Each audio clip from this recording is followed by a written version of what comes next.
be some small that I might say. Okay, continue. Good.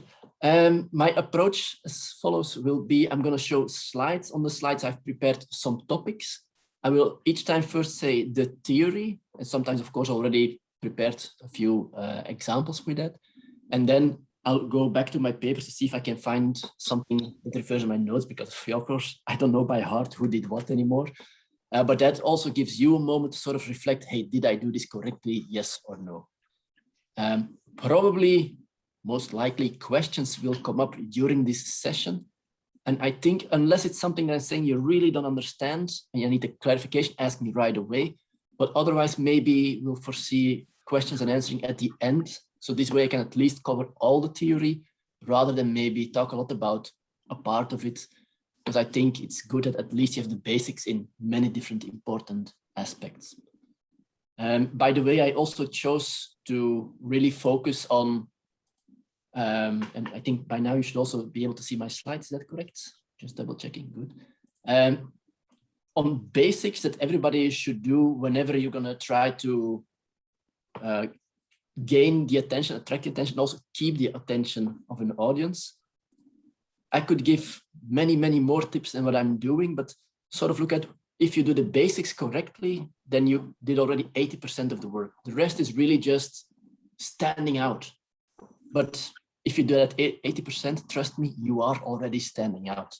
And we saw good presentations, but I think with the tips and practice, of course, they can get even better. And I hope I get you interested enough with this introduction, because basically, and that's what the picture refers to, of course, we don't want to bore people to death while they're listening to us speaking.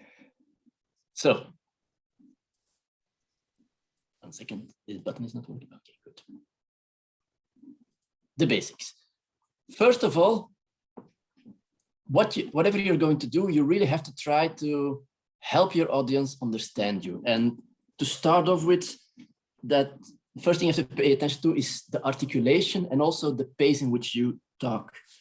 And if you talk too fast, then even if your pronunciation is good, keep in mind, people are listening to a presentation they have not heard before. You as a speaker, you know what you're going to say, but for the listener, and especially in online context, it's even harder. We have to process all this information. So if you talk too fast or leave no breaks in between sentences, in between different parts of your presentation, it gets much to absorb. On the other hand, of course, if you speak too slowly, then people might fall asleep. So you have to find sort of a balance in between. And maybe just to give an idea, for instance, Elodie, when you were speaking, to me, it was just that little bit too fast. Not so much way too fast, but I think if you can practice yourself in speaking just a little bit slower and also making sure you have sometimes a little break in between sentences. I think that's going to be really helpful. It was not a problem of articulation. It's just because of this speaking so fast. I think the opposites, let's see, who was it? Lisbeth, I think you were the one without the slides, I guess. That was very unfortunate for you, but the people were correct. It was easy to follow. And that was because you spoke very calm. Maybe a little bit too calm, not too slow, but enthusiasm-wise, it could be a little bit more. And that's also one of the pointers that I want to give. But just to give that difference, one person speaks just a little bit too fast and it's hard to follow. And the other person speaks slowly. And even I can follow even without the slides, just to make that distinction clear. Also, you need to adapt your language to the knowledge of your audience. And I think in your case, you all are background psychologists, but probably that also means you're still in different fields. You don't know all the ins and outs of each other's fields. I have no idea which concepts are really common knowledge for you guys and what is new, but I really appreciated that some people do great efforts in explaining things. And for instance, I wrote down the example, was the person with the anxiety in the dogs. anyway, I wrote it down. There was a person and she was studying 3 different That's me. Yeah, Naomi, thank you. Or maybe then I can find my notes quicker if I no, oh yeah, here it is. Yeah, I like that the fact that you had this visual on your posters. That was not ideal, that it was a poster. But you had the visual of the dog and then the 3 concepts. And on the poster, it was in academic language, but the way you explained it was very simple for me to understand because I'm not from psychology. I have some introduction courses on it, of course, but these are not concepts that I'm automatically familiar with. But the way you explained them was really easy for me to understand. And this is something that you guys have to be aware of. Really evaluate before and carefully who is your audience. And the longer you do a PhD, the easier it will be to explain it to experts in your own field because you have all the ins and outs in your field. You know the state of the art, you know all the concepts very well. But also the harder it gets to explain it to, for instance, your friends and family, what you're doing. And be practicing and explaining these concepts in a simple way. And I like that some people really took the effort to do that. Because basically, imagine that at a conference, and even if you're just talking to someone, not really doing a pitch, if you start using words that other people don't understand, unconsciously, you make them feel stupid. And nobody wants to feel stupid when they're listening to you. And they're not going to ask questions. But if you make sure they understand it, and whenever you're in doubt, a simple thing is, are you familiar with, and then just say the name of the concept. And then they can say yes or no. And then you can continue. And when you're in doubt, explain it anyway. But then maybe don't even ask the question. I was already saying this, but really bear in mind what's going on during a pitch.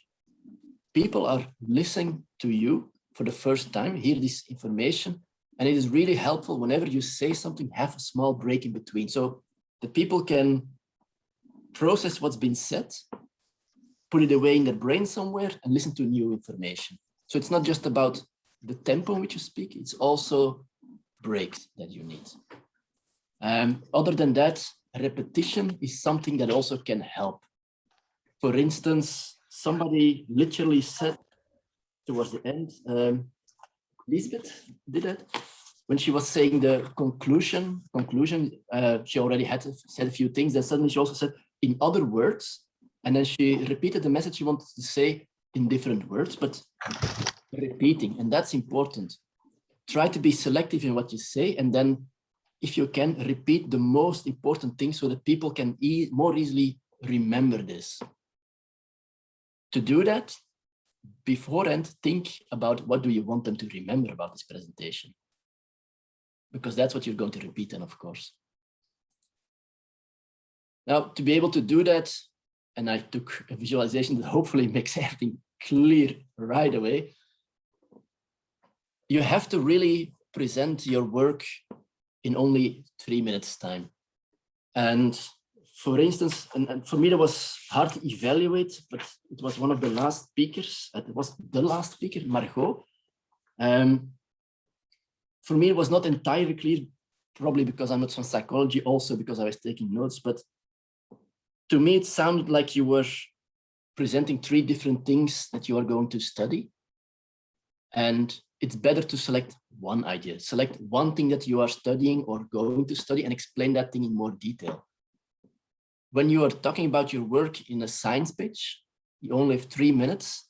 Try to select one thing. Don't try to discuss everything that you're doing in your PhD. Talk about what is relevant now, or about the things that you just found interesting results so you can move on forward. But I'll come back to this on a few later slides. So choose wisely and also drop all the details. Now, fortunately, there were not too many details when you were discussing the studies you're doing or the literature research or the part of the experiments that you're doing. But some of you guys did put too much detail or at least too much time in the introductions. There was, for instance, the first speaker, Fatan, I think it was a little bit unfortunate. But I think you spend about 2 minutes for your introduction and then only 1 minute for everything else, give or take. Minimum is to to reverse this. Talk more about your work and find a way to give shorter introductions. In a second, I'm going to give you ideas on how to do good introductions, because an introduction should not be more than just an attention grabber. And then you guys can grab the attention and then start working about talking about what you're really doing right now. And on other levels, these not too much details are also relevant, but I'll get back to that when I'm illustrating it with examples from you guys when I'm talking about different topics that are still to come. What I really like is whenever a presentation has a clear structure. Keep in mind, we are listening, just listening. And it's a story we never heard before. So use a structure that makes it easy for people to listen. And one of the simplest ways to do this is use a format that many of you guys used, and that's the problem solution structure. So first you tell, this is the problem, and then this is how I'm trying to work on this, and this is what I hopefully will find, or this is what I've already found. This makes it super easy to follow for people. Let me give you a good example. I noted a few times, for instance, Camilla, about improving critical thinking in adolescence. You really did this. You stated the problem, and then you moved on. In literature, they say these things about this, and now we're doing this intervention study. And for me, it made it really easy to understand and follow the way you were explaining, because I really, the moment you started with this problem, I expected a solution will now come as well, or how you're working towards the solutions. So that makes it really helpful. She was not the only one. I noticed a few times. For instance, Jonathan, you did the same thing. Even in your abstract already, I could clearly see that you had this problem illustrated with data, and then you build up to a solution. There are other ways to do this as well, and I will show you another way in my slides, the visualization as well, but problem solution really, really is a big one. One thing that could make it even better is if you also point out the bigger picture. Keep in mind, what we study sometimes is very niche, it's very small. For outsiders, it might not sound reasonable anymore, or they don't understand, why are you doing this? And I think I have a good example of that. 1 second. And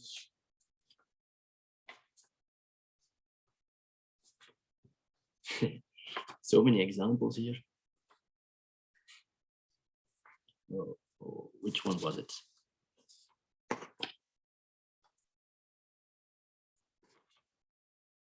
I can't quickly find it, I will just continue. But for instance, and that's one that I already noted with the abstract, I can't really remember, maybe because I was taking notes, but the presentation about the counting with the hearing, comparing with the hearing impaired people or deaf people. For me, I understood what you were trying to do, but I can't really see the bigger picture. Why is this important? And sometimes it can really help to do this. And especially if you're going to talk to a broader audience, this might be very relevant to also point out the bigger picture. Think about, for instance, the presentation with the bullying and then the studies on that. If you refer to the bullying as a bigger problem, then everybody understands, oh yeah, of course, we all are familiar with that. And now you can talk specifically about what you are doing to try to prevent bullying better in the future. So that's the bigger picture. That's probably the one I was looking for. Do you understand? I think for many of you guys in psychology, this is automatically clear for many people. It's maybe not always for you guys an issue to listen to. People from the exact sciences, they're studying proteins, and then nobody understands why you're studying protein. And then it turns out, well, I try to understand Alzheimer's better. Why don't you just say that? Keep in mind, keep that reflection in mind. Is this something that might happen when I talk about my work? Or especially if you're going to zoom in a specific part of your work, keep that bigger picture in mind. The audience needs it to really grasp what you actually are trying to do. Also, if you're doing fundamental research, maybe some of the listeners here are doing that. Fundamental research, well, you don't even know what you're going to find, but at the same time, you're trying to contribute to something. And maybe it's not something that will be visible in the next 10 or even 20 years, but keep that bigger picture in mind for the audience. They need that. So yeah, that was an extra sentence to illustrate it. Some of you guys, and I really like that you really said that you wanted to invite people to come and discuss your work by coming to the poster sessions. What you really need to do is you want to make people enthusiastic. It's easier to make people enthusiastic if you act and sound enthusiastic yourself. And for instance, Fatana, I really liked, I saw your hands being used.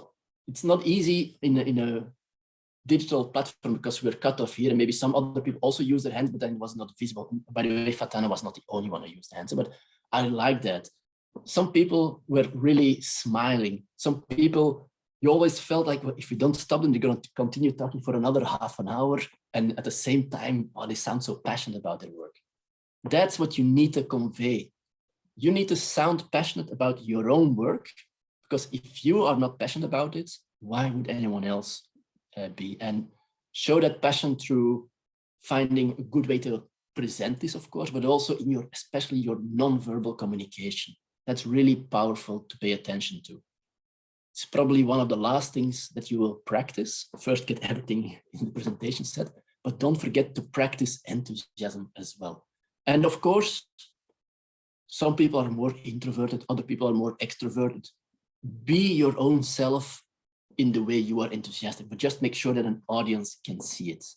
So maybe, especially for introverts, you might have to make it a little bit bigger, but on the other hand, you don't have to pretend to be someone you're not really. So be authentic in this. So good. When you are going to do a science pitch, or when you are invited to do one, or have to do one, or want to do whatever, keep one question in mind the entire time, at least beforehand when preparing. Why are you doing it? What is your goal? What do you want to achieve? Because a pitch is something with a goal. You start explaining something, you want the attention of the audience, because at the end you want something. And for instance, it was clear some of you guys want the others to come and discuss their work at the poster presentation. But keep that in mind. What is my goal? The goal could also be, for instance, that you're looking for collaboration for the next part in your project. It could be maybe looking for funding, maybe looking for an internship. It could be lots of things, but keep in mind, what is my specific goal? And then you have to tailor your entire pitch towards that goal. And that means that in different settings, you might have different goals. And then also you need to adapt your pitch a little bit, depending on the situation. For me, the easiest way to give you a structure is to keep this slide in mind. You need to have 3 parts.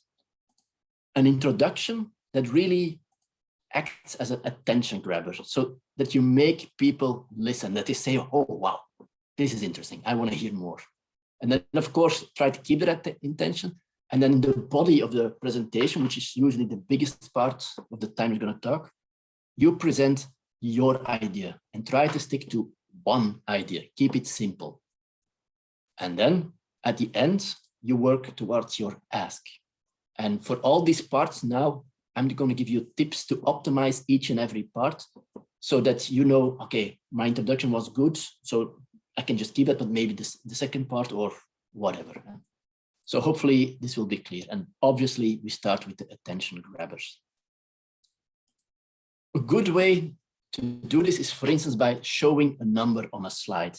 And it could be just a number. I could also have just selected 14% or 2% or whatever, or combine it with a nice picture, a few keywords, but something that really attracts the attention and something that you think, hey, this might be surprising.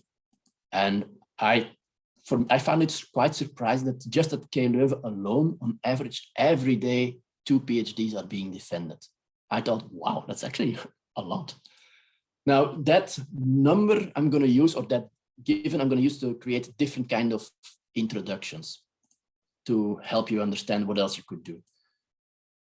Another number I could give is 50% of these PhD researchers are non-Belgian researchers. So use a number. Or a rhetoric question. Are we doing enough to support international researchers? You can also combine these two things, of course. Or a statement. We could, or we should attract more researchers from underrepresented regions. Maybe if before then you show a picture where they are, maybe a world map where they're mainly coming from, and then show, hey, maybe look at this part of Africa, hardly any people, this part of Asia, hardly any people.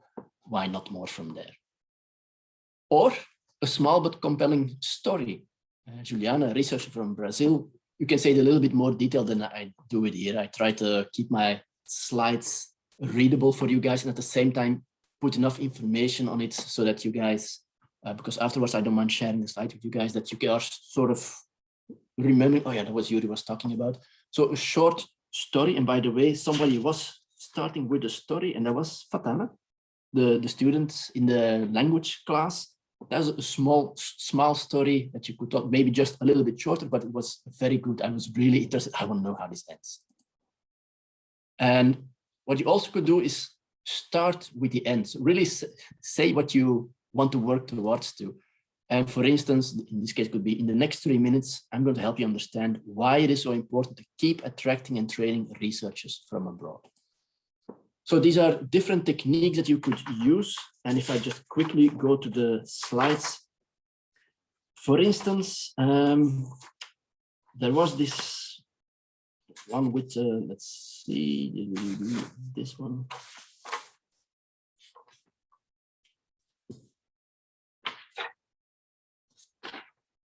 Yeah, I'm trying to look it up so I don't use wrong words because it's not my field.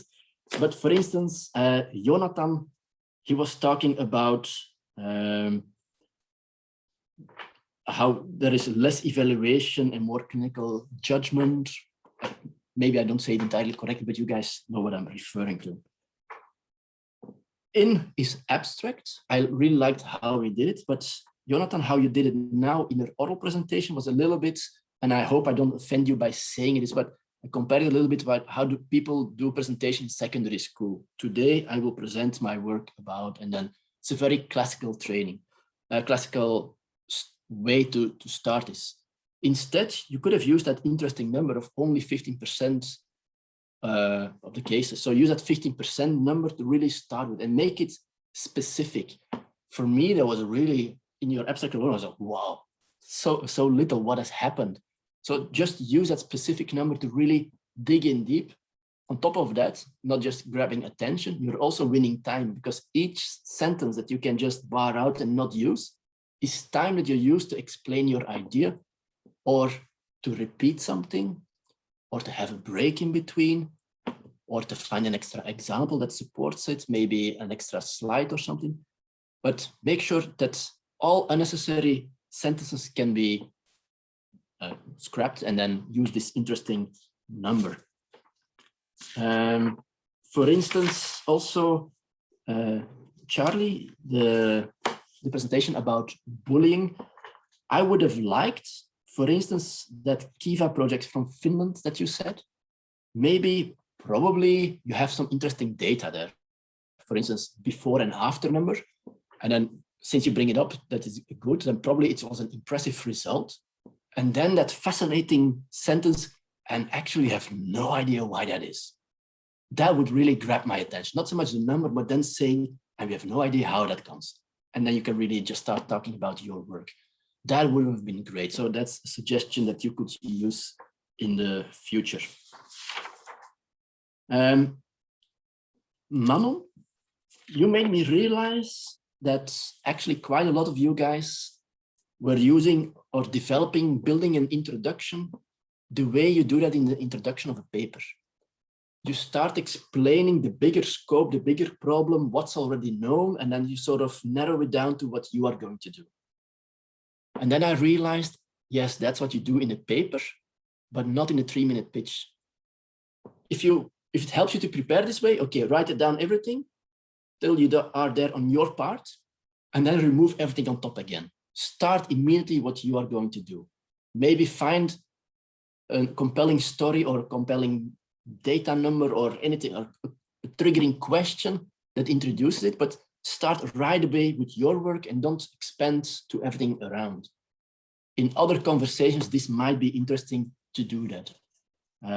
So it's something that you did, Manon, but you were not the only one. And I'm not saying that it was bad, but it might save you time to really just focus on your work again. Okay, so these are a few suggestions for attention grabbers.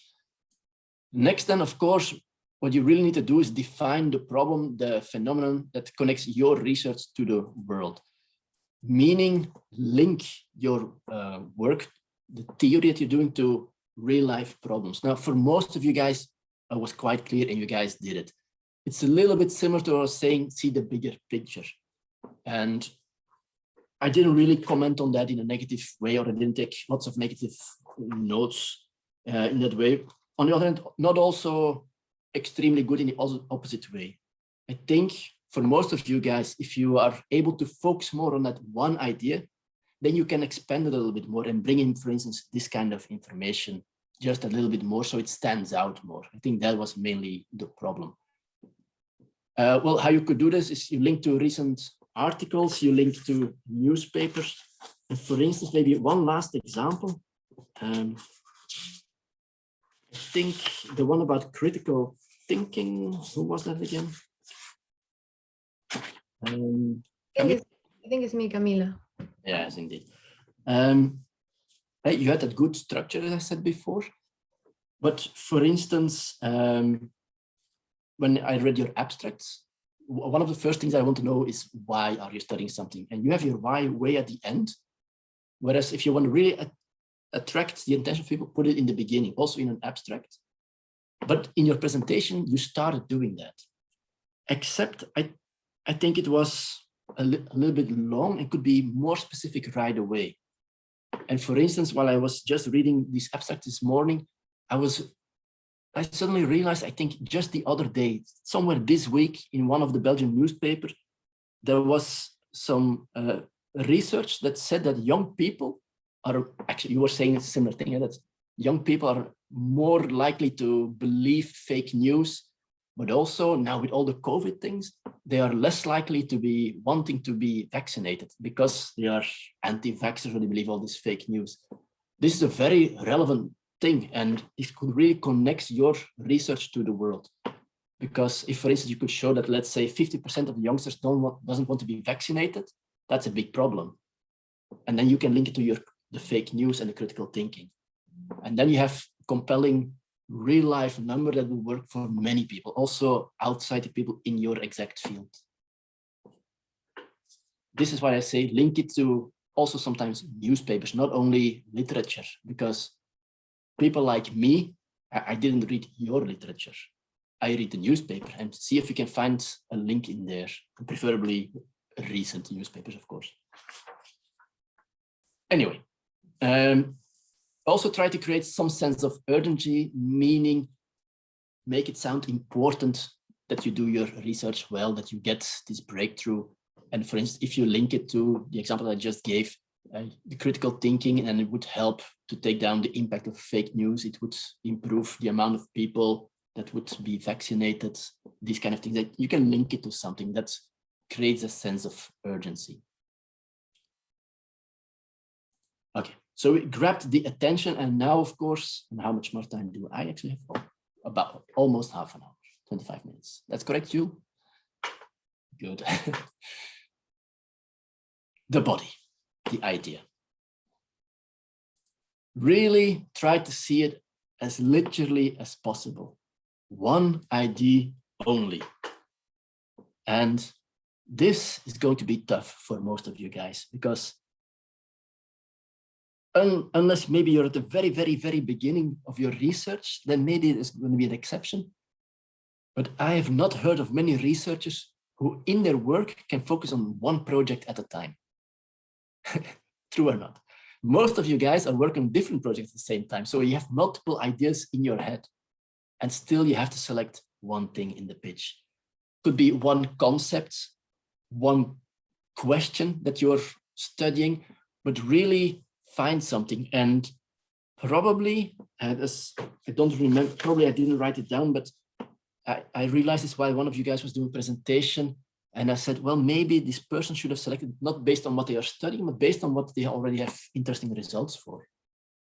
And then maybe you can then refer later, and now after this, I still want to study that and that. And if you have some other suggestions, I can invite people to help you reflect on the next steps.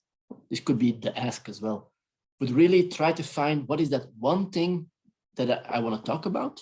And of course, what is my goal? Why would I want to talk about this one? Don't just select one thing because now you happen to be working on it. What is your goal, of course? Maybe you want to talk about something that you haven't started working on, but it is really relevant to start doing it right now because you need more support for it. So what are you going to study? What are you doing? I think most of you guys did very well in explaining that. Depending on how much time you still had left to actually discuss your work, some people could spend more time, some people had less time to do that. Depending on how good your slide use was, that was easier to follow or harder to follow. I'll say something about the slides later as well. And obviously, the more in detail you're going to talk about your work, the more it is, of course, adapted to the specific audience you're going to talk to. If it's just general information, then everybody should be able to follow. But the more precise you get, for instance, specific techniques that you're using, that you want to really point out that you're using this specific technique, then fewer people will just automatically understand it. I will quickly check if I did note something else in that.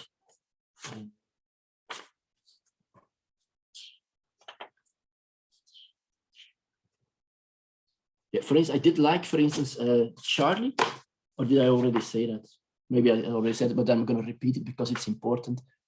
Charlie was saying short introduction about what his PhD will be about. I think, if I remember correctly, he didn't have lots of results yet, but he was saying, because of the lack of time, I'm going to focus on this one thing.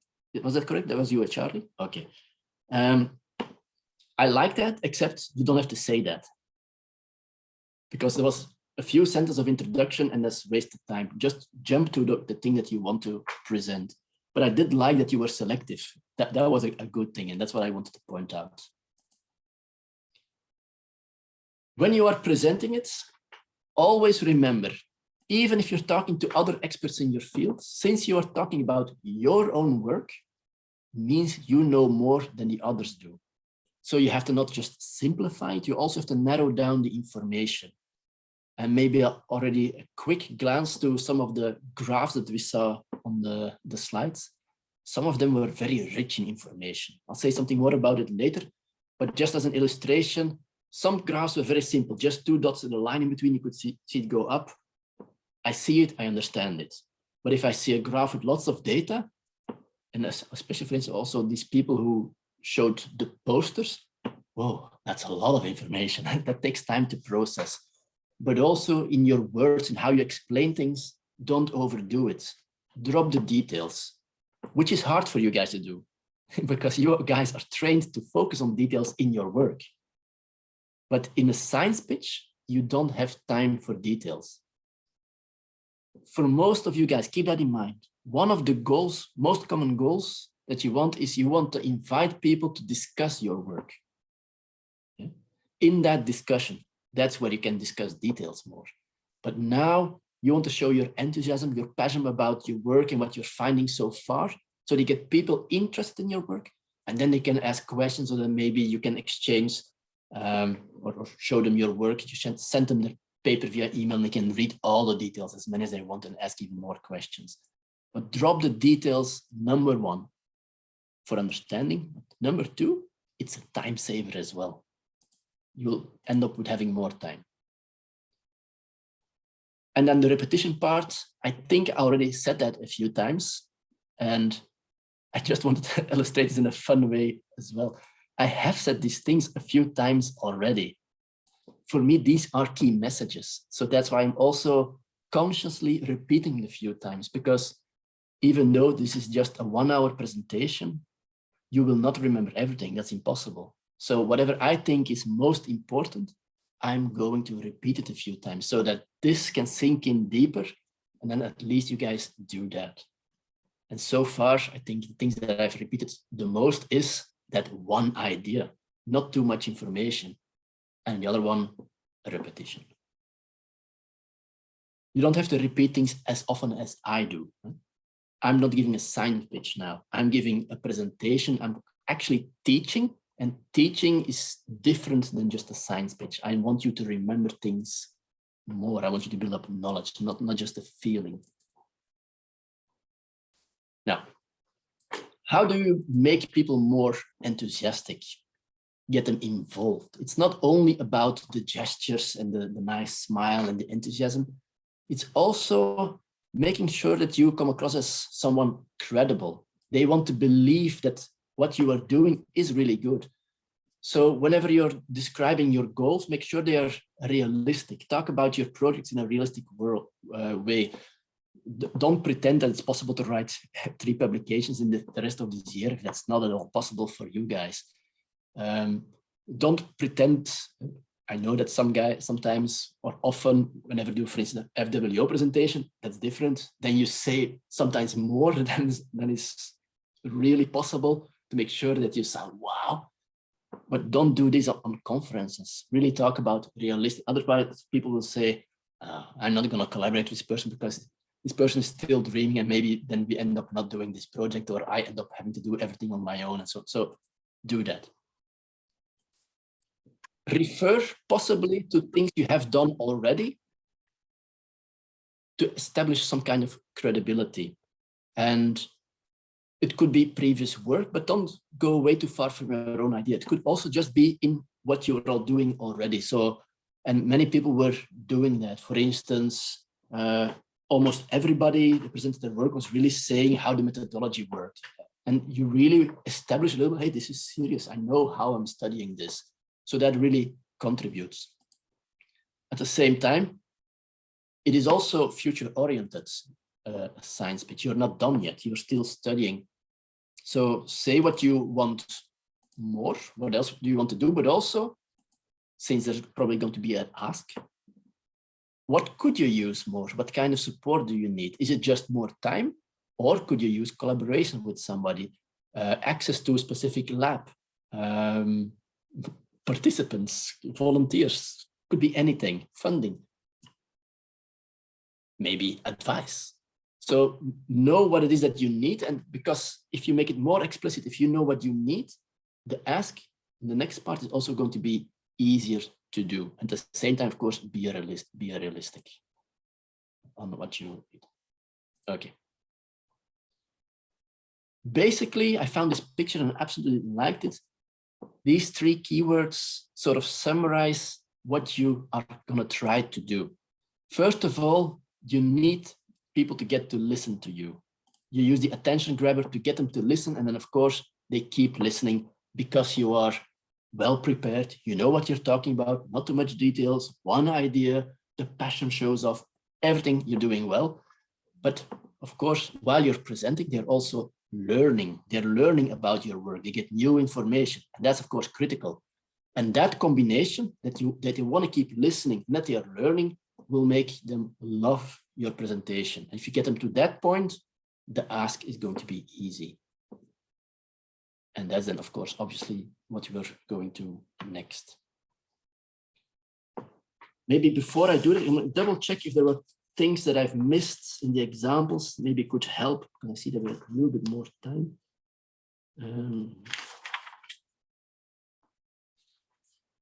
Not too much. Don't want to say unnecessary things because we still have the ask and the slides to cover. Okay. No, nothing super extra relevant on top. Share your vision. I want you to look at this slide for a moment, and before the presentation, of course, you already had to think of what is your goal. And now you're going to share that goal, that vision. What do you really want to do? And it could be maybe specific with this one study, but maybe you're seeing also bigger picture. For instance, automatically think about the example with the bullying. Maybe it's not just understanding what is going on in these programs that do work.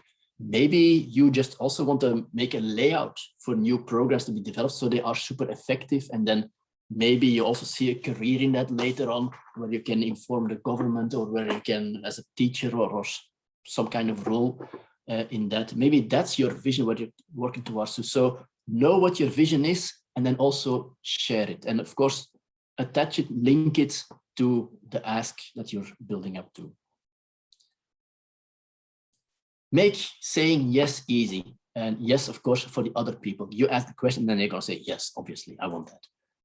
First of all, make your question concise but specific. And for those people who, for instance, refer to, if you want to know more, meet me at the poster session tomorrow, or when was it? That's concise and specific. So that was very good.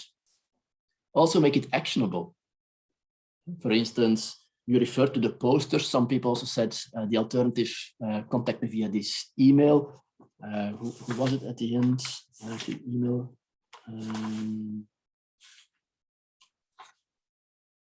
Perhaps it was Jonathan. It's not that important who it was, but make it actionable. Say what they can do, not just leave it out in the open. For instance, just as a comparison, if you want to help a colleague, if you just say something simple like, if there's anything I can do for you, just ask, that's too vague.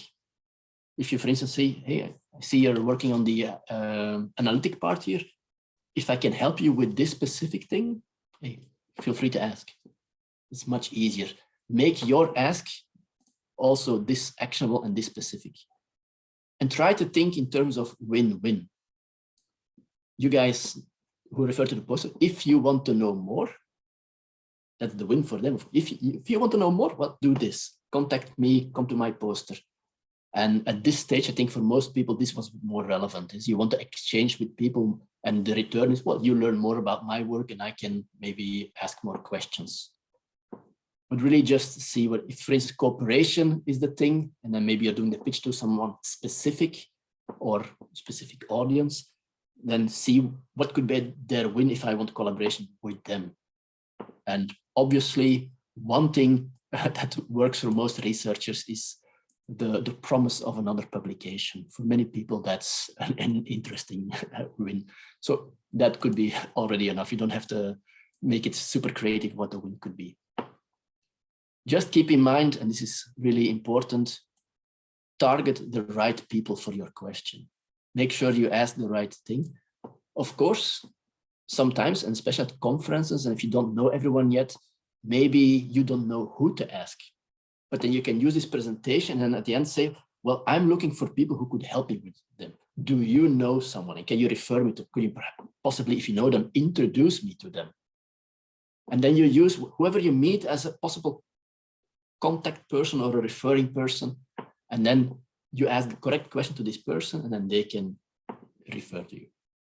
Of course, maybe small networking tip. If you are going to a conference, think about it beforehand. Who would you like to meet? And see if you can recognize them yourself, that you don't accidentally target the superstar professor. Well, do you know anybody who knows anything like this? And then the superstar professor said, hey, you don't know me? Go away. Anyway, think about that very well. How much time do we have? Okay, 10 more minutes for end the slides and possibly some remaining questions. That's gonna work perfectly. Let me first say, slides are not always necessary, or also not always an option. Sometimes, for instance, if you just start talking to somebody, you should be able to do it without the slides as well. So make sure whatever pitch you prepare, that you can also do it without slides.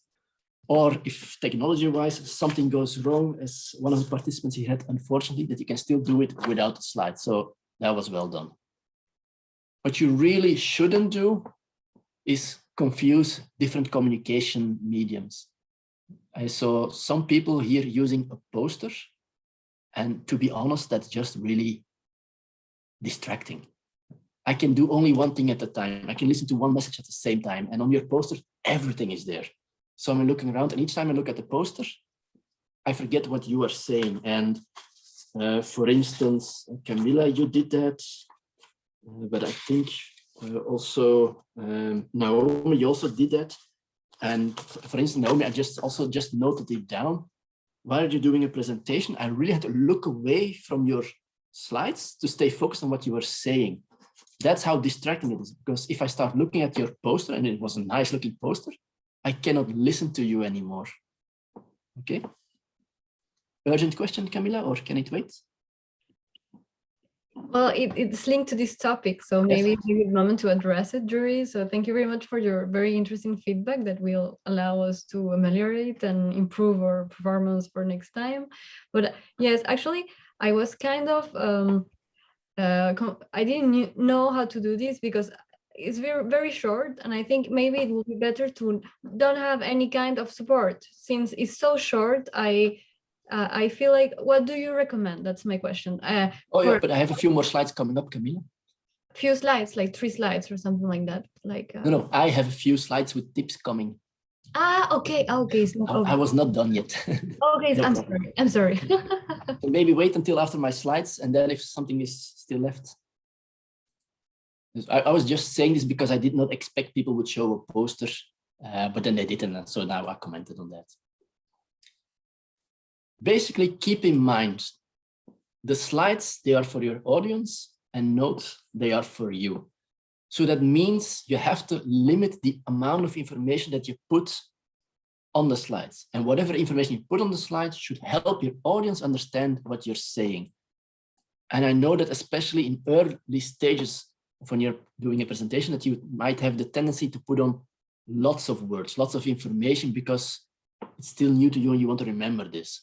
No, that's maybe fine for the first version, but actually this is information you put in your notes, and it could be more background, more information, but also, because probably you also want to practice this, information for tips for yourself. Okay, in this part of the story, move to the next slide. If you're on a stage, I would not recommend doing that in front of a Zoom camera.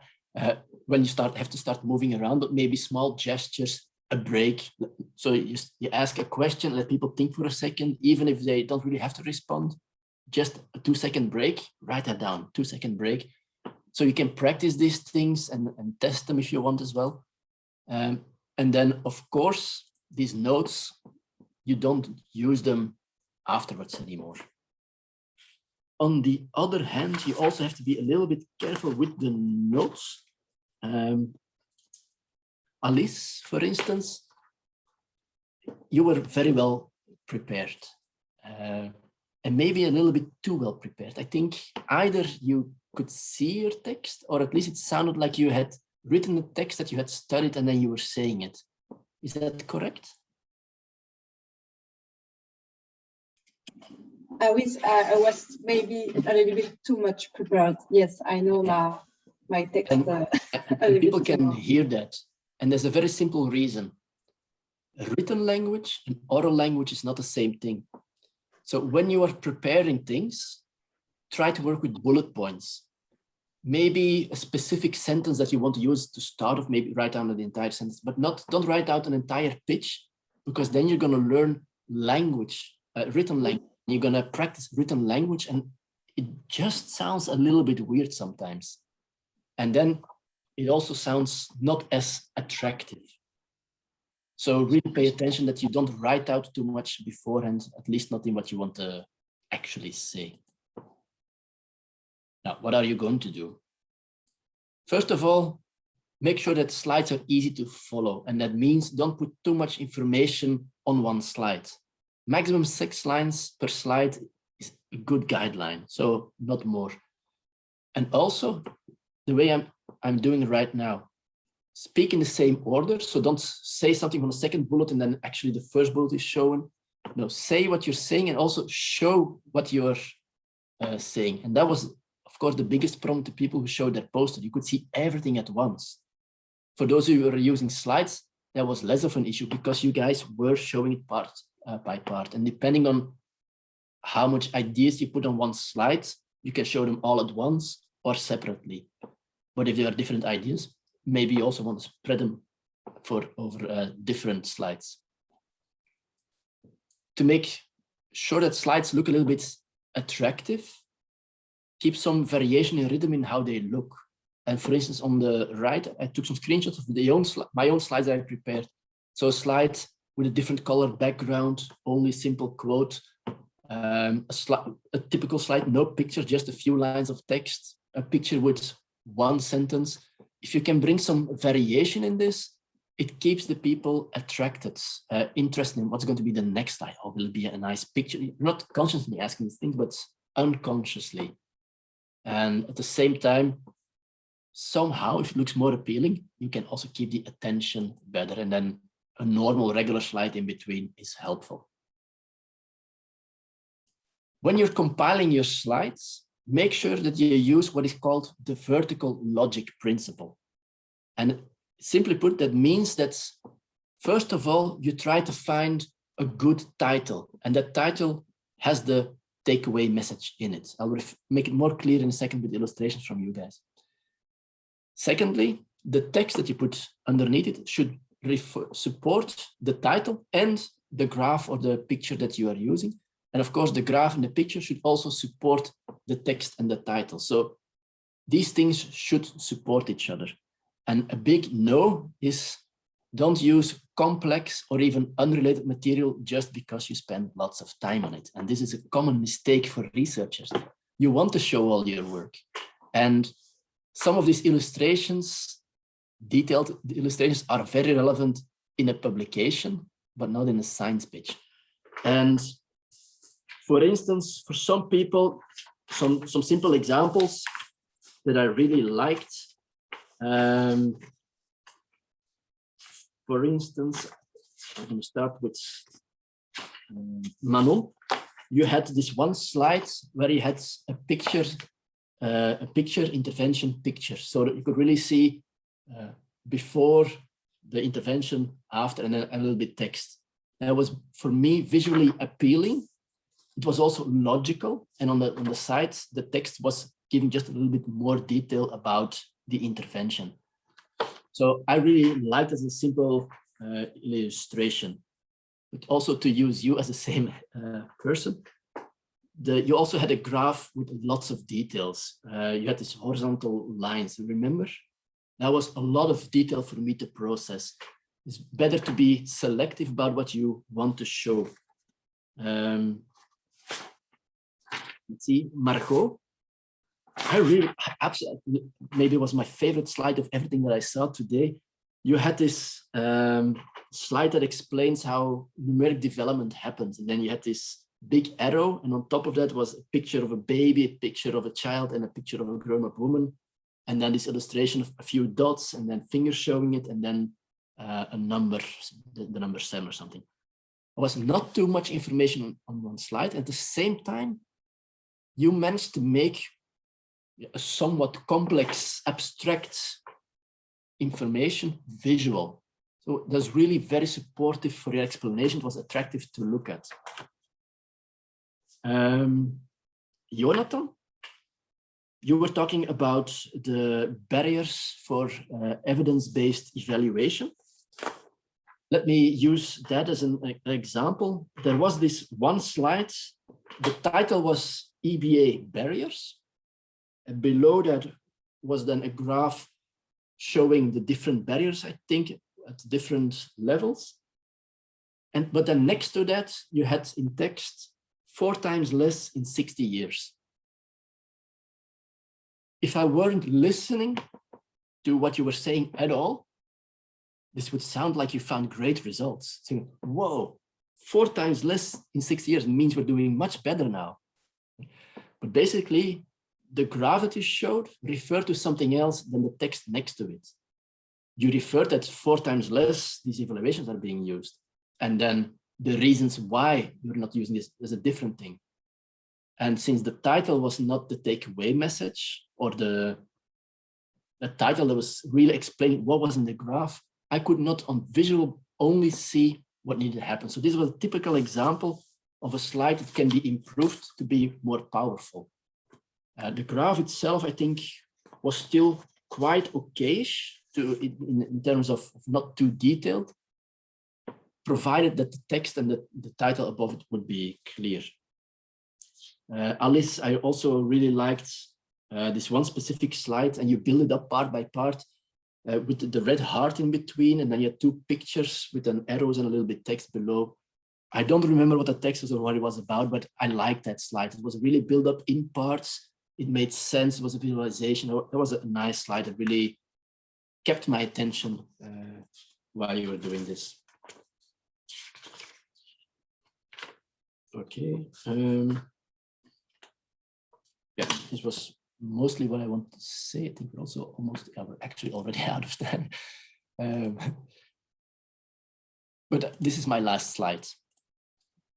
Doing a good science pitch is something that, of course, on one hand, will require lots of preparation, but also lots of practice. It's really hard to write the perfect pitch the first time. And in practicing, you're not only learning the communication skill and the gestures and so on, but also you will hear whenever you're doing it correctly or not. And the more you practice, the more at ease you will be, the more feedback you will get. And you can really practice it with friends, family, colleagues, and so on. But practice also means, well, whenever you're going to a conference, always start doing this explanation to people as a start. And maybe if you don't have the stage, maybe have, even if it's a PDF version of it on your smartphone that you can quickly show while you're doing the presentation or something like that. That really helps to get the conversation started. And a pitch, of course, is quite strict, 3-minute wise. If you can just talk to people, feel free to go beyond the 3 minutes, but keep that structure a little bit so that you are always aware of what you're saying, and then be open to opportunities to practice. Sometimes you may have to volunteer, like the 10 people today did. They volunteered for doing it today, so they got to practice. And maybe they also have more visitors at their posters, who knows? I hope so for them. Anyway. Is there time for questions, Jules, or do we really have to? No, because we are over and we are now, I think there's something organized for the break. I'm not entirely sure, but thank you very much, Joeri. It was a very interesting workshop. And also a very big thanks to everybody who presented their work. And I think now there's a break and it will be at 3:15. We'll continue. Thank you very much. You're welcome. Good luck, everyone, and enjoy the conference. It looks really amazing. Good job on that from my part as well. Bye. Bye. Thank you. Thank you.